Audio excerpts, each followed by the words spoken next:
Hello, I am the Irish guy, and see this face? This face. This is the face of somebody who is losing the plot. For the past 3 weeks, I might as well have been having vivid hallucinations of a human bunny rabbit drinking a bag of toilet water whilst I'm trying to enjoy my Cocoa Pops. I feel like I've just traded my brain in for that of a slug, because honestly, I'm going out of my wits. The Republic of Ireland sacked their last manager, Stephen Kenny, in November. We've since been drawn in a Nations League group with England. We've got friendlies to prepare for next month. This is a massive year.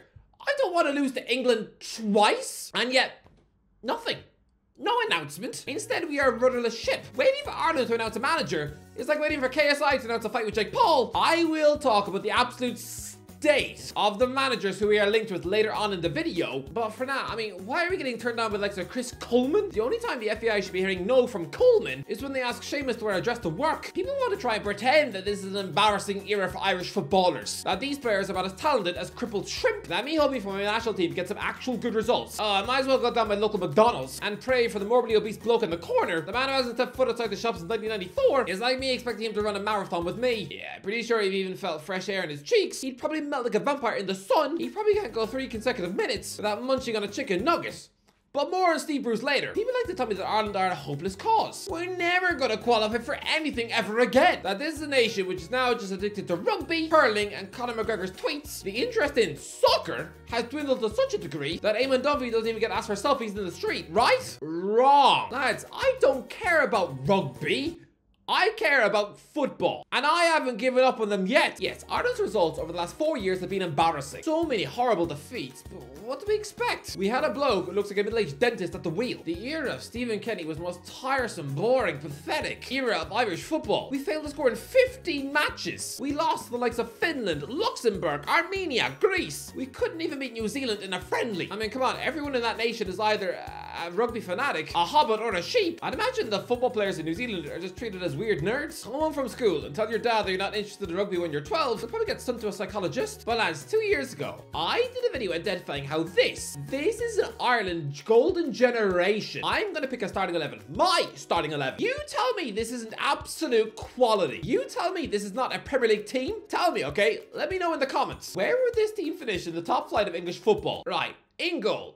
Look, I rate Gavin Bazunu, and he's having a fine season for Southampton in the Championship, but I look at his Ireland era as a fresh start. I want to give Kenny's horrible, traumatized side a much-needed haircut, so yeah, I'm gonna go with a new number 1. I mean, come on, Caoimhín Keller is the understudy to arguably the best goalkeeper in the world. Bazunu, by contrast, trains every day with Alex McCarthy, the soggy potato who once picked 9 goals out of his own net in a Premier League match. So right, Keller in goal, and I think play a flexible 3-4-2-1 formation. The 3 centre halves will be 25-year-old Liam Scales. Yes, I know how to look at him. He does look a bit like if you shaved the Viking. Yeah, he does look like someone who'd be waiting about 6 weeks to get a match on Tinder, bless him. But he is a quality centre half, representing Celtic, playing under Brendan Rodgers. The guy has Champions League experience. I mean, yes, he was eaten with a spoon in a 6-0 drubbing at Atletico Madrid, but still, get this guy in the Ireland starting 11. Next, Nathan Collins is having a wretched season with Brentford. But hey, he is the most expensive Irish footballer of all time, so I suppose stick him in the middle, with Jake O'Brien being the 3rd centre half. Most of you won't know who he is, but I think it is laughable that this ex-Cork City centre half is nearly 23 years old and still has 0 Ireland caps. I mean,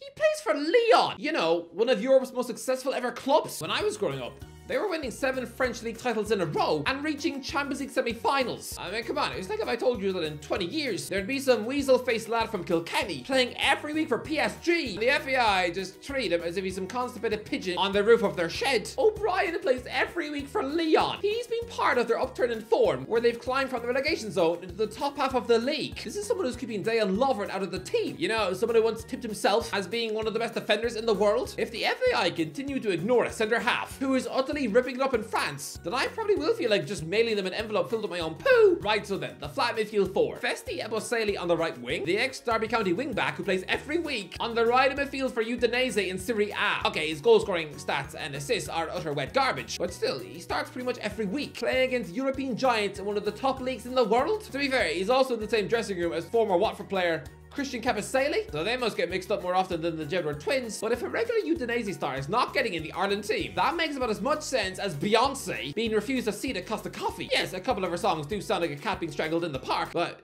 so give her her hot chocolate if she wants. The midfield too, 24-year-old Will Smallbow. Yes, with a name like that, I'm sure he was bullied at school. And considering how he now looks like John Joe Shelby's twin, yes, he probably does have angry, weird Potter nerds shouting Expelliarmus at him in the street. But look, he's having a quality season for Southampton in the Championship. He needs to be one of the first names on the team sheet because Josh Cullen, by comparison, is having a disgustingly hopeless season with Burnley. And every time I see this ex-England under-16 midfielder pulling on an Irish shirt, he has been a bigger letdown than any Owen Wilson film. Next in midfield, 20-year-old baller Andrew Moran, an absolute Brighton midfield talent who is excelling in his lone stint at Blackburn.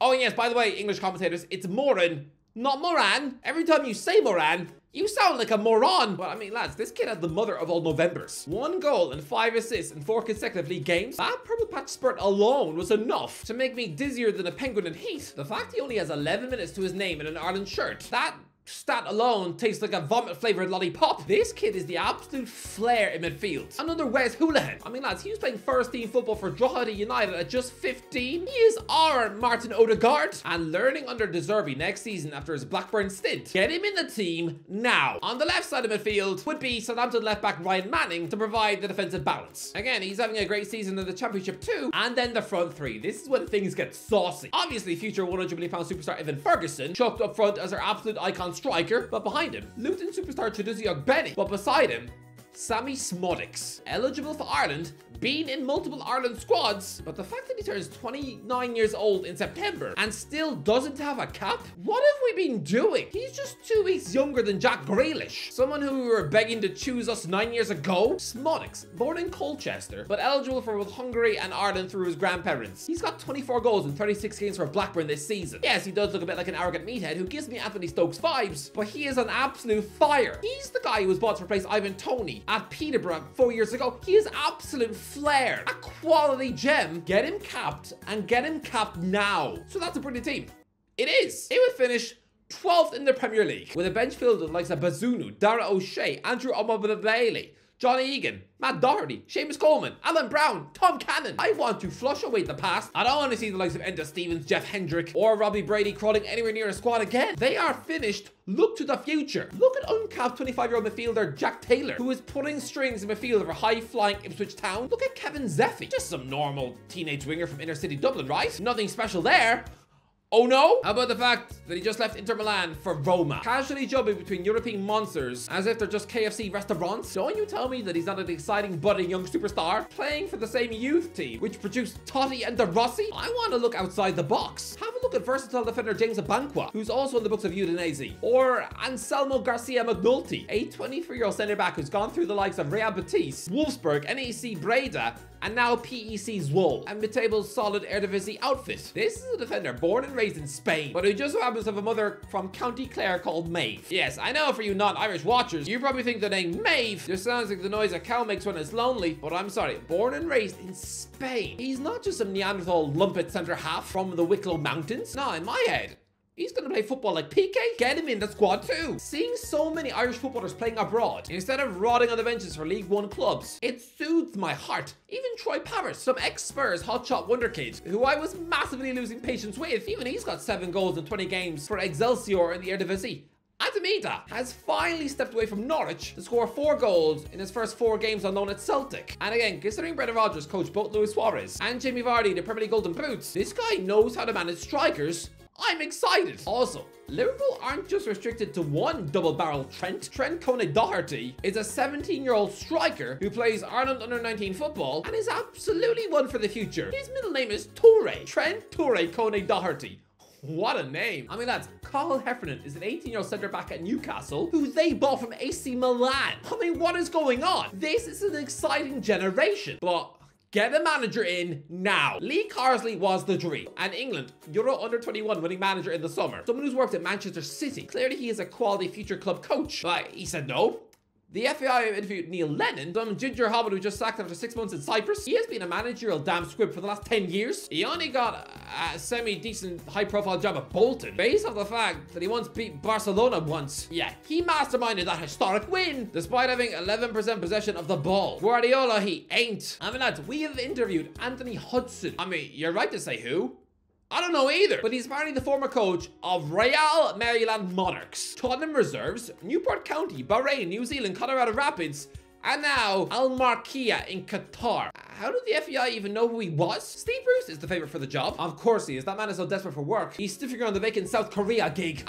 Think it through, Steve. Do you speak Korean? Or are you just gonna turn into a mime artist for a year, eating bowls of fancy noodles and desperately hoping that Sanon Min doesn't recognize who he is? Trying to watch this cheese-eating oaf, even trying to pronounce the names of his Korean players. It'd be like watching Barty the dinosaur doing sign language for the deaf. Would be kind of amusing to watch. Paul Clement is now the favorite for the job. And here's where things get confusing for me. He wants this gig, but I don't want Clement. But here's where I feel like a confused hypocrite though. I want Anthony Barry to be our next boss. He is a risk. He is a gamble. Yes, absolutely. But he's a highly rated assistant manager. He's only 37 years old and came from absolutely nowhere. He had such a boring, hit-to-see dull, bang average career as a player. When he retired, he probably barely had enough money to afford a Chinese takeaway with his mum, but he rocks up at Wigan Athletic as a coach. He's then headhunted by Chelsea, where he makes such a big impression on Thomas Tuchel that he recruits him for Bayern Munich. And he's also done a bit of coaching work with the Republic of Ireland as well. And also with Roberto Martinez at Belgium. This is somebody who replaced Damien Duff in the Ireland coaching setup, and then Thierry Henry in the Belgium one. He's just replacing former world superstars, which must be a little daunting for someone who barely has a LinkedIn page. If I was him, I'd have probably done something weird like try to lick the pizza crumbs off Duff's seat. I mean, he was my favorite player as a kid, but then his stock rose even higher. Martinez brought him to Portugal. Now this is a guy telling Cristiano Ronaldo what to do. Sorry, what? 5 years ago, he was some putty midfielder sitting on Wrexham bench. What is going on? The fact that Ronaldo will even know who he is a minor miracle in itself and testament to his quality coaching abilities. I've heard enough. Give the man the job. But then part of me feels stupid because I don't want Clement, but why not? He was also somebody who was assistant coach at Chelsea and Bayern Munich. Oh yeah, and also at PSG and Real Madrid. But lads, I am getting attached to Barry because of the high profile European elite clubs that he's worked with. He has worked with some of the biggest superstar names in the world. And I'm sure he did have more in his job description than just buttering Ancelotti his toast. No, Clement has coached the likes of Lampard, Drogba, Beckham, Ibrahimovic, Ronaldo, Modric, Alonso, Benzema, Robin, Lewandowski. I could go on, but I'll be here all day. He has got something about him. This is a man who could and probably should be working for Real Madrid, still fetching Ancelotti his lunch, and I'm turning my nose up at him? Well, yes, because as a manager, he has got a combined 32% win record, failing at Derby County, Swansea City, Reading, and most recently Cercle Bruges, where he coached Hazard's little bro. If he hadn't already failed as a manager, then sure, get him in. But he has.